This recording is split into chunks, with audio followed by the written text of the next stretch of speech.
Hi. I can see the audience tonight, so I can see also from the size of it, which last time was a black spot in front of my eyes, that there must be many of you here who are not thoroughly familiar with physics. And also a number that are not too versed in mathematics, and I don't doubt that there are some who know neither physics nor mathematics very well. That puts a considerable challenge on a speaker who is going to speak on the relation of physics and mathematics, a challenge which I, however, will not accept. I published the title of the talk in clear and precise language and didn't make it sound like it was something it wasn't. It's the relation of physics and mathematics. And if you find that in some spots it assumes some minor knowledge of physics or mathematics, I cannot help it. It was named. In thinking of the applications of mathematics to physics, it's perfectly natural that the mathematics will be useful when large numbers are involved in complex situations. Although, for example, if we took biology, the action of a virus on a bacterium is, if you watch it under the microscope, unmathematical. A jiggling virus finds some spot on this odd-shaped bacterium, and they're all different shapes, and finds some spot, and maybe it pushes its DNA in, and maybe it doesn't, and so forth. And yet, if we do the experiment with millions and billions of bacteria and viruses, then we can learn a great deal about the viruses by taking averages and working with large numbers. And we can use the mathematics involved in the averaging. We can see whether the viruses develop in the bacteria some new strains and in what percentage, and so we can study the genetics, the mutation, and so forth. To take another more trivial example, you know, imagine an enormous board, a checkerboard to play checkers, or drafts. And if the board is very large, the actual operation of any one step is not mathematical. It's very simple if it's mathematical at all. It either goes one side or the other on a diagonal, or it reaches and becomes a king and can go backwards when it reaches the end. In other words, the statement of the rules are very simple and do not really involve any mathematics. But you could imagine that on an enormous board with lots and lots of pieces, some analysis of the best move or good moves or bad moves might be made by a deep kind of reasoning, which would involve somebody having gone off first and thought about it in great depth, and that becomes mathematics, this abstract reason. Another example is switching in computers. If you have one switch is either on or off, and there's nothing very mathematical about that, although mathematicians like to start there with their mathematics. But with all the interconnections and wires to figure out what a very large system will do, one requires a mathematics. And I would like immediately to say that a mathematics has its primary application, or it has a tremendous application in physics, in a discussion of the detailed phenomena in complicated situations, granting the fundamental rules of the game. And that is something which, if I were talking only about the relation of mathematics and physics, I would spend most of my time discussing. But since this is part of a series of lectures on the character of physical law, I do not have the time to discuss the applications of mathematics and physics to calculating what happens in complicated situations, but we'll go immediately to another question, which is the character of the fundamental law. If we go back to our checker game, the fundamental laws are the rules by which the checkers move. The mathematics may be applied in a complex situation to figure out what happens in the next move, what's a good move to make in a complicated situation, but very little mathematics is needed in the fundamental, simple character of the basic laws. Now, the strange thing about physics is that for the fundamental laws, we still need mathematics. For example, I give two examples, one in which we really do not and one in which we do. There's a law in physics called Faraday's law, which says that in an electrolysis, the amount of material which is deposited is proportional to the current and to the time that the current is acting. And that means that the amount of material is proportional to the charge which goes through the system. Sounds very mathematical.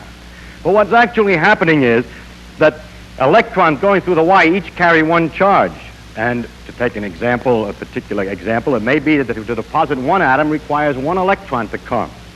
And so the number of atoms that are deposited is necessarily proportional to the number of electrons that flow, and thus to the charge that goes through the wire. So the mathematically appearing law has as its basis nothing very deep. requiring no real knowledge of mathematics, that one electron is needed for each atom in order for it to deposit itself. That's that's mathematics. I had to say number one. But it's not the kind of mathematics I'm talking about tonight. Now, if we take, on the other hand, Newton's law for gravitation, which has these aspects which I wrote down last time just to impress you with the speed at which mathematical symbols can carry information. We said that the force was proportional to the product of the masses of two objects and inversely is the square of the distance between them, and that bodies react to forces by changing their speeds or changing their motions in the direction of the force by amounts proportional to the force and inversely proportional to their masses. Now that's words, all right, and I didn't have to write the equation, but nevertheless it's kind of mathematical, and we would wonder, how can this be a fundamental law? How can this planet out there look, what does it do to it? It looks at the sun and it sees how far away it is, and it decides to calculate on its internal adding machine the inverse of the square of the distance, and that tells it how much to move. This is certainly no explanation of the machinery of gravitation. So you might want to look further, and various people have tried to look further. Newton was originally asked, it doesn't mean anything, it doesn't tell us anything. He says, it tells you how it moves. It should be enough, I told you how it moves, not what. But people are often unsatisfied without a mechanism, and I would like to describe one theory which has been invented among others, of the type that you might want, that this is the result of large numbers. And that's why it's mathematical. And I give this theory, perhaps you've thought of it yourself. Every once in a while some student comes running in, he suddenly explains gravitation. Suppose that in the world, everywhere, there are flying through us at very high speed a lot of particles that come equally in all directions. They're just shooting by, and once in a while hit us in a bombardment. But we and the sun are practically transparent for them, nearly. But some hit, and so it's not completely transparent. Then look what would happen. If the sun is here, and the earth is here, then if the sun weren't here, there would be particles bombarding from all sides, giving little impulses by the rattle of these bang, bang, the few that hit, which would not shake the earth in any particular direction, because there is many coming from one side as the other, from top, from bottom. However, when the sun is here, the particles which are coming in this direction are partly absorbed by the sun because some of them hit the sun and don't go through. Therefore, the number that are coming from this direction toward the earth is less than the number that are coming from the other side, because here they have no opposition from no sun there. And it's easy to see, after some mental effort, that the further the sun is away, the less in proportion of all of the particles are being taken out of the possible directions in which particles can come. I mean, the solar size appears smaller. And, in fact, inversely is the square of the distance. So there will therefore be an impulse toward the sun on the earth that's inversely as the square of the distance, and is the result of large numbers of very simple operations, just hit one after the other from all directions. And therefore the strangeness of the mathematical relation will be very much reduced, because the fundamental operation is much simpler than calculating the inverse of the square of the distance. This machine does the calculating, these particles bouncing. Only trouble with it is that it doesn't work for other reasons. Every theory that you make up has to be analyzed against all the possible consequences and to see if it predicts anything else. And this predicts something else. If the earth is moving this way, more particles will hit it from the front than from the back. If you're running in the rain, more rain hits you in the front of the face than in the back of the head, because you're running into the rain. And so as the earth is moving in this direction, it's running into the particles, rather, and running away from the ones that are chasing it from behind, so that more particles hit it from the front than from the back, and there would be a force also sideways whenever there was any motion. This sideways force would slow the earth up in the orbit, and it certainly would not have lasted the at least 4 billion years that it has been going around the sun. So that's the end of that theory. Well, you say that was a good one, though. It got rid of the mathematics for a while. Maybe I can invent a better one. And maybe you can, because nobody knows the ultimate. But up to today, from the time of Newton, no one has invented another theoretical description of the mathematical machinery behind this law, which does anything else but say the same thing over again or make the mathematics harder, and at the same time doesn't produce some wrong phenomenon. I mean, they have, like this model does it, but it produces something which isn't true. So there is no model of the theory of gravitation today other than the mathematical form. If this were the only law of this character, it would be interesting and rather annoying. But what turns out to be true is that the more we investigate and the more laws we find and the deeper we penetrate nature, this disease, that every one of our laws is a purely mathematical statement in rather complex and abstruse mathematics. This is relatively simple mathematics. It gets more and more abstruse and more difficult as mathematics. And why? I haven't the slightest idea why. It is only my purpose in this lecture to tell you about this fact. In other words, it's my purpose in this lecture to explain really why I cannot satisfy you, if you do not understand mathematics too well, in trying to explain nature in any other way. It is the burden of this lecture, in fact, to just tell you the fact that it is impossible to answer honestly, the challenge of explaining in a way that a person can feel the beauties of the laws of nature without their having some deep understanding of mathematics. I'm sorry, but it seems to be the case. You might say, all right, then there's no explanation of the law. At least tell me what the law is. Why not tell me in words instead of in the symbols? Mathematics is just a language, and I ought to be able to translate the language. And in fact, I can. And with patience, I think I partly did. I could go a little further and explain more detail. That this means that if it's twice as far away, the force is 1/4 as much, and so on, and can convert all these into words. I would be, in other words, kind to the layman, as they all sit, hopefully that you will explain something. And various different people get different reputations for their skill at explaining to the layman, in layman's language, these difficult and abstruse subjects. The layman then searches for book after book with the hope that he will avoid the complexity which ultimately set in even by the best expositor of this type. He reads the things hoping one after he finds, as he reads, a generally increased confusion, one complicated statement after the other, one difficult to understand thing after the other, all apparently disconnected from one another, and it becomes a little obscure, and he hopes that maybe in some other book there's some explanation the man almost made it, you see. Maybe another fellow makes it right. And I don't think it's possible because there's another feature. Mathematics is not just a language. Mathematics is a language plus reasoning. It's like a language plus logic. Mathematics is a tool for reasoning. It's in fact a big collection of the results of some person's careful thought and reasoning. By mathematics, it is possible to connect one statement to another. For instance, I can say that the force is directed toward the sun. I can also tell you, as I did before, that the planet moves so that if I draw a line from the sun to the planet and draw another one at some definite period, like 3 weeks later, the area that's swung out by the planet is exactly the same as it will be in the next 3 weeks and the next 3 weeks and so on as it goes around the sun. Now, I can explain both of those statements to you carefully, but I cannot explain why they're both the same.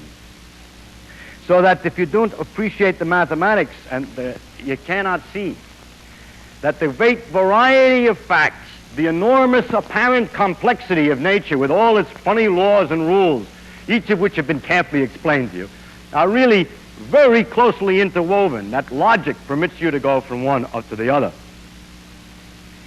It may be unbelievable that I can demonstrate that equal times will be swept out if the forces are directed toward the sun.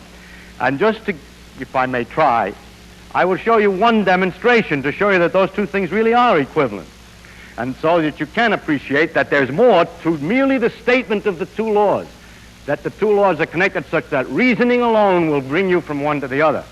And the mathematics is disorganized reasoning, and that it's good to know how to do that, so to appreciate the beauty of the relationship of the statement. So I'm going to prove, if I may, the relationship that if the forces are directed toward the sun, that the equal areas are swept out in equal time. So we start, here's the sun, and we imagine that at a certain time, let's say the planet is here, and is moving in such a way that, let's say, 1 second later or 1 hour, pick any time, let's say 1 second later, it's moved in such a manner that it has gotten to the position 2. Now, if the sun did not exert any force on it, then by Galileo's principle, it would keep right on going in a straight line. So in the same interval of time, later, the next second, it'll move exactly the same distance in the same straight line to the position 3, were there no force. All right, now first we're going to show that if there's no force, equal areas are swept out in equal time. I remind you that the area of a triangle is half the base times the altitude, and that the altitude is the vertical distance to the base. And that if the triangle is sort of cockeyed, there's a name for it which I forget, obtuse, then the altitude is this vertical height here. See, I know about the triangles, I just don't know the name. Now let us draw the lines to these 2 points in the case that there was no motion whatsoever. The question, this doesn't draw very well, I'm not accurate. But these 2 distances are equal, remember. The question is, are these 2 areas equal? Well, consider the triangle made from the sun and the 2 points 1 and 2. It's this one. What's its area? It's this space multiplied by this height. And what about the other triangle, which is the triangle in motion from 2 to 3? It's this base times the same altitude. The 2 triangles have the same altitude and, as I indicated, the same base and have the same area. So far, so good. If there were no force from the sun, equal areas would be swept out in equal times. The 2 triangles have equal areas. But there is a force from the sun. And during this interval, from 1 to 2 to 3, the sun is pulling and changing the motion in various directions, this way, that way. To get a good approximation to that, we'll take the central position or average position here and say that the whole effect during this interval was to change the motion by some amount in this direction toward the sun. That means that although the particles were moving this way and would have moved this way in the next second, because of the influence of the sun, the motion is altered by an amount that's poking in this direction. That's parallel to this, exactly parallel. These lines are parallel. It's the direction in which this new motion is. The new motion is a compound of what it wanted to do and the change that's been induced by the action of the sun. So it doesn't really end up at position 3, but rather at position 4. So now we would like to compare, it's getting complicated in the diagram, the triangle 2,4S and 2,3S. I'll show you that those are equal. Because they have the same base, those 2 triangles, this one here, and the one that happened when we had no force. The one with force and with no force have the same base.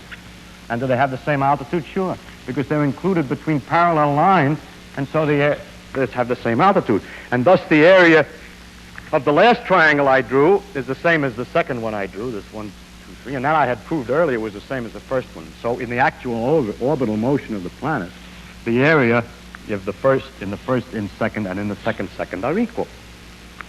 So by reasoning, we can see a connection between the force, the fact that the force is toward the sun, and that the areas are equal. Not ingenious, no?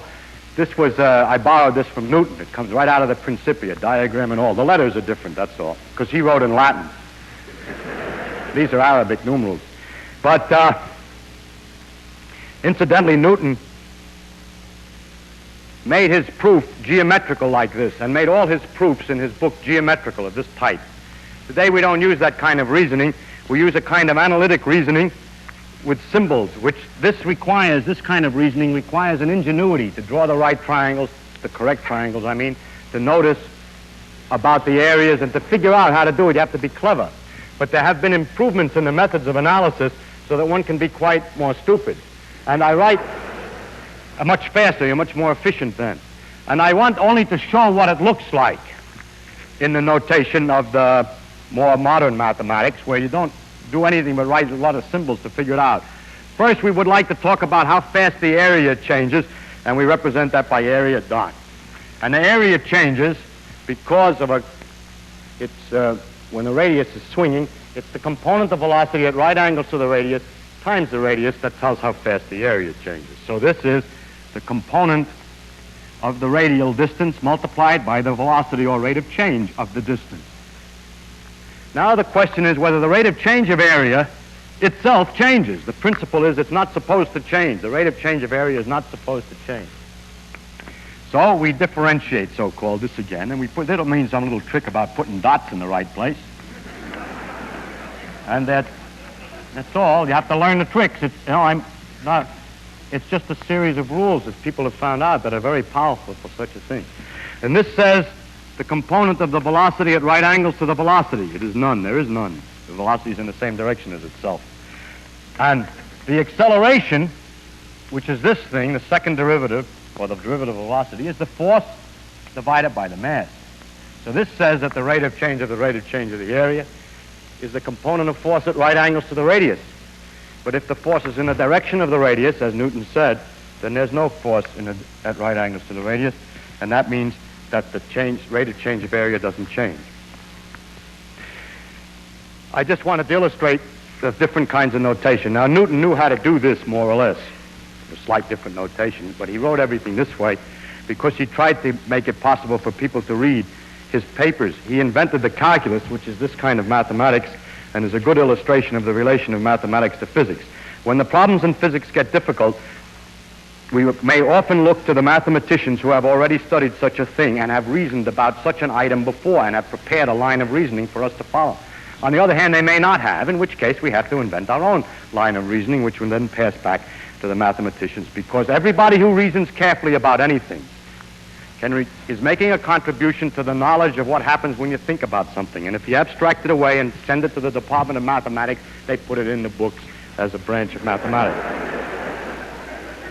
Mathematics, then, is a way of going from one set of statements to another. It's evidently useful in physics because we have all these different ways that we can speak of things, and it permits us to develop consequences and analyze the situations and change the laws in different ways and to connect all the various statements. So that, as a matter of fact, the total amount that a physicist knows is very little. He has only to remember the rules for getting from one place to another, and he's able to do it then. In other words, all of the various statements about equal times, the forces in a direction of the radius, and so on, are all interconnected by reasoning. Now an interesting question comes up. Is there some pattern to it? Is there a place to begin fundamental principles and deduce the whole works? Or is there some particular pattern or order in nature in which we can understand that these are more fundamental statements and these are more consequential statements? There are two kinds of ways of looking at mathematics, which for the purpose of this lecture I will call the Babylonian tradition and the Greek tradition. In Babylonian schools in mathematics, the student would learn something by doing a large number of examples until he caught on to the general rule. Also, a large amount of geometry, for example, was known. A lot of properties of circles, theorem of Pythagoras, for example, formulas for the areas of cubes and triangles and everything else. And some degree of argument was available to go from one thing to another. Tables of numerical quantities were available so that you could solve elaborate equations and so on. Everything was prepared for calculating things out. But Euclid discovered that there was a way in which all of the theorems of geometry could be ordered from a set of axioms that were particularly simple. And you're all familiar with that much geometry, I'm sure. But the Babylonian attitude was, if I make my way of talking what I call Babylonian mathematics, is that you know all these various theorems and many of the connections in between, but you've never really realized that it could all come up from a bunch of axioms. Modern mathematics, the most modern mathematics, concentrates on axioms and demonstrations within a very definite framework of conventions of what's acceptable and not acceptable as axioms. For example, in geometry, to take something like Euclid's axioms modified to be made more perfect and then to show the deduction of the system. For instance, it would not be expected that a theorem like Pythagoras' is that the sum of the squares of the areas of squares put on the sides of the triangle will equal the area of a square on a hypotenuse should be an axiom.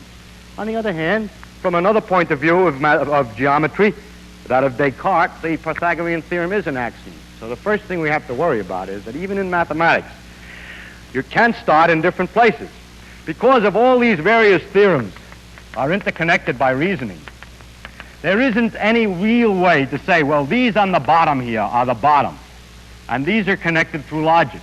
Because if you were told this one instead, or this one, you could also run the logic the other way if you weren't told that one, and work out that one. It's like a bridge with lots of members, and it's over-connected. If pieces have dropped out, you can reconnect it another way. The mathematical tradition of today is to start with some particular ones which are chosen by some kind of convention to be axioms and then to build up the structure from there.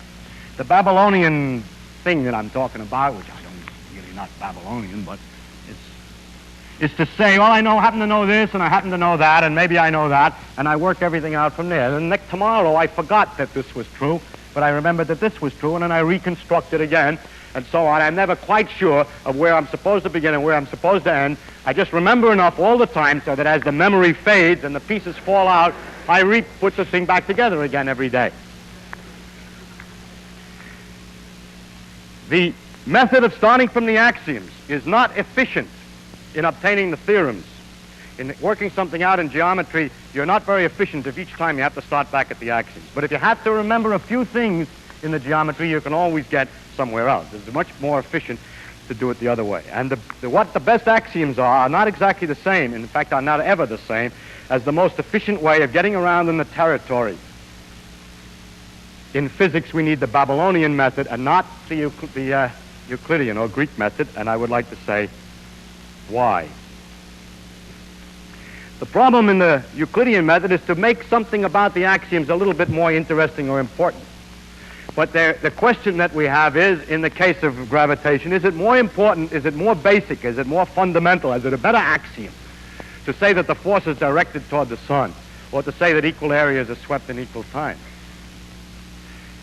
Well, from one point of view, the forces is better, because if I state what the forces are, I can deal with a system with many particles in which the orbits are no longer ellipses because of the pull of one on the other, and the theorem about equal areas fails. Therefore, I think that the force law ought to be an axiom instead of the other. On the other hand, the principle that equal times are swept out in equal areas are swept out in equal times can be generalized when there's a system of a large number of particles to another theorem, which I had prepared to explain, but I see I'm running out of time. But there's another statement which is a little more general than equal areas in equal times. Well, I have to state what it is. It's rather complicated to say, and it's not quite as pretty as this one, but it's obviously the son of this one. I mean, it's the offspring.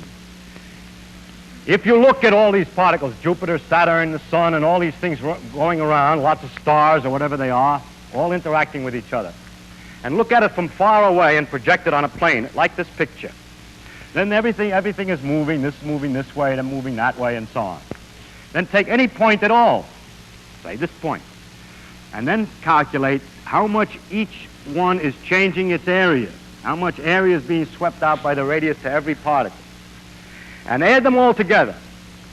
But wait, those masses which are heavier count more strongly. If this is twice as heavy as this one, then this area, it counts twice as much. So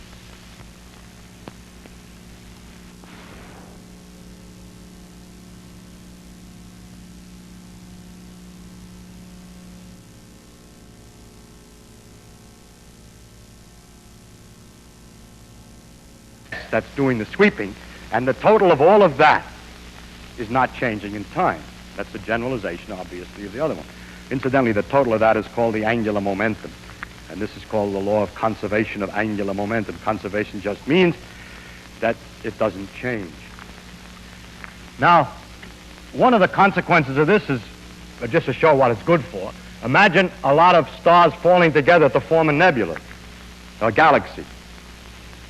As they come closer in, if they were very far out and moving slowly, so there was a little bit of area being generated, but on very long arms, distances from the center, then if the thing falls in, the distances to the center are shorter now. If all the stars are now close in, then these radii are smaller. And in order to sweep out the same area, they have to go a lot faster.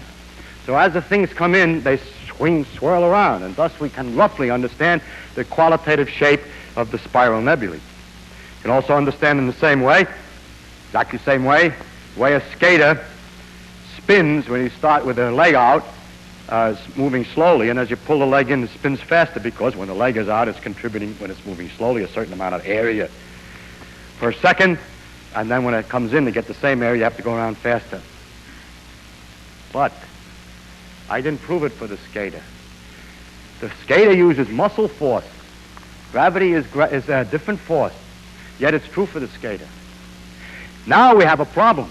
We can deduce often from one part of physics, like the law of gravitation, a principle which turns out to be much more valid than the derivation.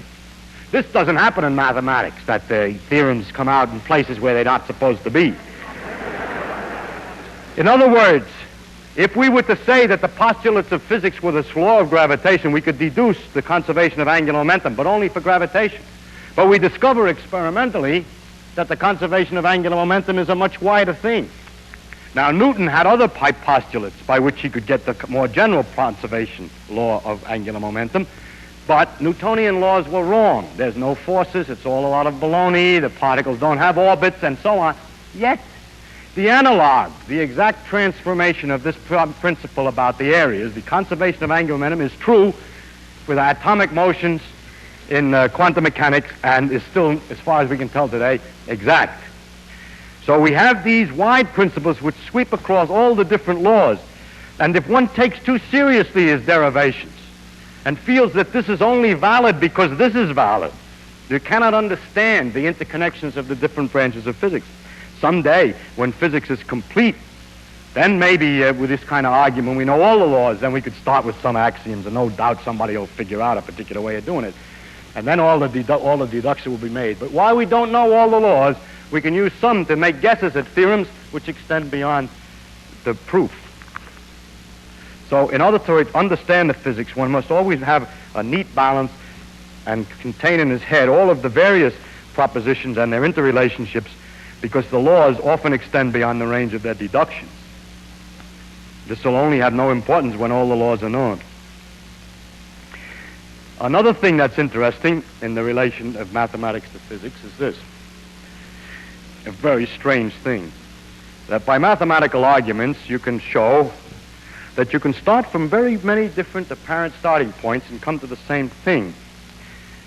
That's pretty clear if you have axioms, or you can use some of the theorems, but actually in the physical laws are so delicately constructed that the statements of them have such qualitatively different character that it's very interesting. So if you'll permit me, I'm going to state the law of gravitation in 3 different ways, all of which are exactly equivalent, it turns out, but they sound completely different. 1, there's a forces between the objects as described before, and each object, when it sees the force on it, accelerates or changes its motion, rather, at a certain amount per second, as I've described before. The regular way, I call it Newton's law. Now there's a completely different way. That law says that the force depends on something at a finite distance away. See, it has what we call non-local quality. The force on this depends on where that one is over there. Now, you may not like the idea of action at a distance, but it can know what's going on over there. So then there's another way of stating the laws, which are very strange, and it's called the field way of representing the laws. And it's so very hard to explain, but I just want to give you some rough idea of what it's like. And it says, different thing, completely different thing, that there's a number at every point in space. I know it's a number. It's not a mechanism. It's the trouble with this whole physics, that it must be mathematical this way. There's a number at every point in space. Here's a number, and so on. And the number's changing. It changes, rather, when you go from place to place. If an object is placed at one of these points, at somewhere in space, the force on it is in a direction in which that number, I'll call it the name it's given, called a potential, is in a direction in which that potential changes as quick as it can. And the force is proportional to how fast it changes as you move. That's one statement. That's not enough yet, because I have to tell you now how to determine how the potential varies. I could say the potential varies as 1 over the distance from each object, but that's back to the action at a distance idea. However, the force is at a distance, but you can state the law in another way, and it says the following. You don't have to know what's going on anywhere outside of a little ball. If you want to know what the potential is here, you tell me what it is on the surface of any ball, no matter how small. You don't have to look outside. You just tell me what is in the neighborhood and how much mass there is in the ball. The rule is this, that the potential at the center is equal to the average of the potential on the little ball surface minus this constant that's over there in the other equation, divided by twice the radius of the ball. Let's suppose the radius of the ball is called A. and then multiplied by the mass that's inside the ball, if the ball is small enough. Now you see that this law is different than the other one because it only tells what happens at one point in terms of what happens very close by. Newton's laws tell what happened at one time in terms of what happens in another instant. It gives from instant to instant how to work it out. But in space, it leaps from place to place. But this thing is both local in time and also local in space because it depends only on what's in the neighborhood. And there's another way of representing. That's another way. Now, there's a completely different way. See, there's a difference in the philosophy, in the qualitative ideas involved. You don't like action at a distance. You can get away without it. Now I'll show you one which is philosophically the exact opposite, in which there's no discussion at all about how the thing works its way from place to place, in which the whole thing is an overall statement, as goes as follows. When you have other particles around and you want to know how this one moves from one place to another, you do it as follows. You calculate a certain quantity you invent a possible motion that gets from one given place to some other place that you're interested in a given amount of time. Say it wants to go from here to here in an hour, and you want to know by what route it can get from there to there in an hour, by what curve. So what you do is you calculate a quantity guessing the curve. If you try this curve, you calculate a certain number for this quantity. I don't want to just say what the quantity is, but for those who have heard of these terms, this quantity on this route is the average of the difference between the kinetic and potential energy. Now, if you calculate this quantity for this route and for another route, you'll get, of course, different numbers for the answer.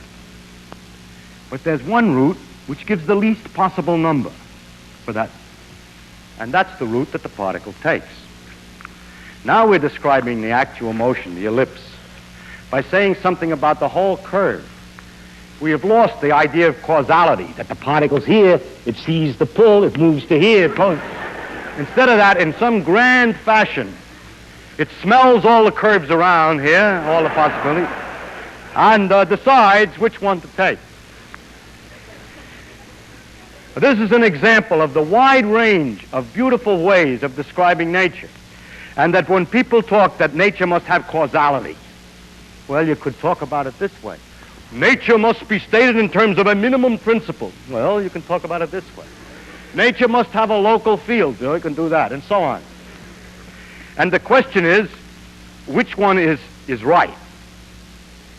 Now, if these various alternatives are mathematically not exactly equivalent, and if for certain ones there will be different consequences than for others, then that's perfectly all right then, because we have only to do the experiments to find out which way nature actually chooses to do it. Mostly people come along and they argue philosophically they like this one better than that one, but we have learned from much experience that all intuitions about what nature's going to do philosophically fail. It never works. One just has to work out all the possibilities and just try all the alternatives. Now, in this particular case that I'm talking about here, these theories are exactly equivalent. The mathematical consequences in every one of the different formulations of the three formulations, Newton's laws, the local field method, and this minimum principle, give exactly the same consequences. What do we do then? You will read in all the books that we therefore cannot decide scientifically on one or the other. That's true. They're not equivalent. They are equivalent. Scientifically, it is impossible to make a decision, because there's no experimental way to distinguish if all the consequences are the same. Psychologically, they're very different in two ways. First, philosophically, you like them or don't like them. Training is the only thing you can do to beat that disease. Second, psychologically, they're different because they're completely unequivalent when you go to guess at a new law. As long as a physics is incomplete and we're trying to find out the other laws and to understand the other laws, then the different possible formulations give clues as to what might happen in other circumstances. And they become not equivalent in psychologically suggesting to us to guess as to what the laws might look like in a wider situation. For instance, Einstein noticed that the law of gravity, he said that he realized that signals couldn't propagate faster than the speed of light, for electricity. He guessed that it was a general principle, the same guessing game as taking this angular momentum and extending it from one case where you proved it to the rest of the universe. He guessed that it was true of everything, and he guessed that it would be true of gravitation. If the signals can't go any faster than the speed of light, it turns out that the method of describing the forces instantaneously is very poor. And in the Einstein generalization of gravitation, this method of describing physics is hopelessly inadequate and enormously complicated, whereas this one is neat and simple, and so is this one. So we haven't decided between those two yet. In fact, it turns out that the quantum mechanics says that, and exactly as I stated them, neither is right, but that the fact that a minimum principle exists turns out to be a consequence of the fact that on a small scale, particles obey quantum mechanics. And the fact is the best laws at present understood is really a combination of the two, in which we use minimum principles plus local force, local laws. And the present day believes that the laws of physics have to have the local character and also the minimum principle. But we don't really know. So it's this way, that if you have a structure that's only partly accurate and something is going to fail, if you write it with just the right axioms, maybe only one axiom fails and the rest remains. You just change one little thing. But if you write it with another set of axioms, they all collapse because they all lean on that.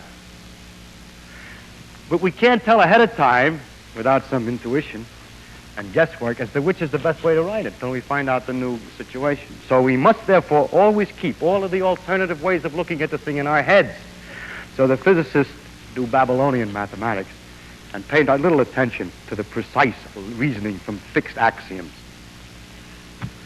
One of the amazing characteristics of nature is this variety of interpretational schemes which is possible. It turns out that it's only possible because the laws are just so unspecial and delicate. For instance, that the law is the inverse square is what permits it to become local. If it were the inverse cube, it couldn't be done this way.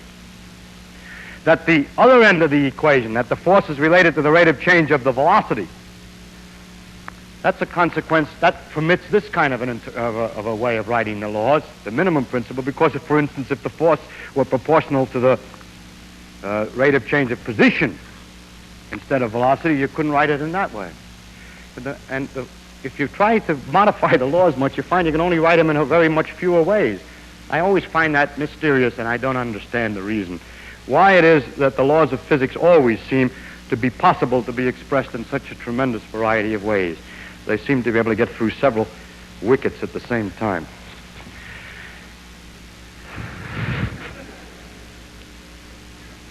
Now I would like to make a number of remarks on the relation of mathematics and physics, which are a little more general. The first is that the mathematicians only are dealing with the structure of the reasoning, and they do not really care about what they're talking. They don't even need to know what they're talking about, or as they themselves say, or whether what they say is true. Now I explain that. If you state the axioms, you say such and such is so, and such and such is so, and such is so, what then? Then the logic can be carried out without knowing what the such and such words mean. That is, if the statements about the axioms are true, are carefully formulated and complete enough, it is not necessary for the man who's doing the reasoning to have any knowledge of the meaning of these words, and he'll be able to deduce in the same language new conclusions. If I use the word triangle in one of the axioms, there'd be some statement about triangles in the conclusion, whereas the man who's doing the reasoning might not know what the triangle is. But then I can read his thing back and say, oh, a triangle, well, that's just a three-sided what have you, that's a so-and-so, and so I know this new fact. In other words, mathematicians prepare abstract reasoning that's ready to be used if you will only have a set of axioms about the real world. But the physicist has meaning to all the phrases, and there's a very important thing that a lot of people who study physics that come from mathematics don't appreciate. The physics is not mathematics, and mathematics is not physics. One helps the other. But you have to have some understanding of the connection of the words with the real world. It's necessary to, at the end, to translate what you figured out into English, into the world, into the blocks of copper and glass that you're going to do the experiments with to find out whether the consequences are true. And this is a problem which is not a problem of mathematics at all. I've already mentioned one other relationship that, of course, it's obvious how the mathematical reasonings which have been developed are of great power and use for physicists. That on the other hand, sometimes a physicist's reasoning is useful for mathematicians. Mathematicians also like to make their reasoning as general as possible. If you say, I have a three-dimensional space, ordinary space, I want to talk about ordinary space. You know, you're in it and you measure distances and there are three numbers you need to tell where something is. You go breadth, width, and height, three-dimensional space, and you begin to ask them about theorems.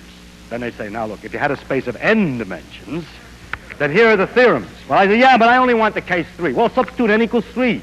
And then it turns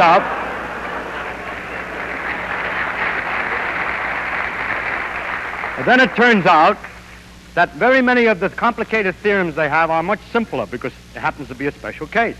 Now, the physicist is always interested in a special case. He's never interested in the general case. He's talking about something. He's not talking abstractly about anything. He knows what he's talking about. He wants to discuss the gravity law. He doesn't want the arbitrary force case. He wants the gravity law. And so there's a certain amount of reducing because the mathematicians have prepared these things for a wide range of problems, which is very useful. And later on, it always turns out that the poor physicist has to come back and says, excuse me, when you wanted to tell me about the 4 dimensions.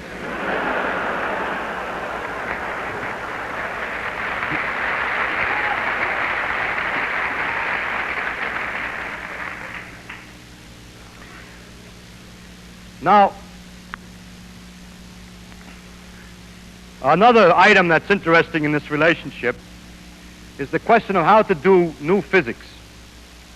Is it important to have a feeling, a kind of intuition? Oh, I must mention one other item. When you know what it is you're talking about, that these things are forces, and these are masses, and this is inertia, and this is so on, then you can use an awful lot of common sense, seat-of-the-pants feeling about the world. You've seen various things. You know more or less how the phenomenon is going to behave. Well, the poor mathematician, he translates it into equations, and the symbols don't mean anything to him, and he has no guide but precise mathematical rigor and care in the argument. Whereas a physicist who knows more or less how the answer is going to come out can sort of guess part way and go right along rather rapidly. The mathematical rigor of great precision is not very useful in the physics, nor is the modern attitude in mathematics to look at axioms. Now, mathematicians can do what they want to do. One should not criticize them because they are not slaves to physics. It is not necessary that just because this will be useful to you, they have to do it that way. They can do what they will. It's their own job. And if you want something else, then you work it out yourself. The next point is the question of whether we should guess, when we try to get a new law, whether we should use the seat-of-the-pants feeling and philosophical principles. I don't like a minimum principle, or I do like a minimum principle, or I don't like action at a distance, or I do like action. The question is, to what extent models help? And it's a very interesting thing. Very often models help, and most physics teachers try to teach how to use these models and get a good physical feel for how things are going to work out. But the greatest discoveries, it always turns out, abstract away from the model. It never did any good. Maxwell's discovery of electrodynamics was first made with a lot of imaginary wheels and idlers and everything else in space. If you got rid of all the idlers and everything else in space, the thing was okay. Dirac discovered the correct laws of quantum mechanics for relativity quantum mechanics simply by guessing the equation. And the method of guessing the equation seems to be a pretty effective way of guessing new laws. This shows, again, that mathematics is a deep way of expressing nature, and attempts to express nature in philosophical principles or in seat-of-the-pants mechanical feeling is not an efficient way. I must say that there is possible, and I've often made the hypothesis, that physics ultimately will not require a mathematical statement, that the machinery ultimately will be revealed, just a prejudice like one of these other prejudices.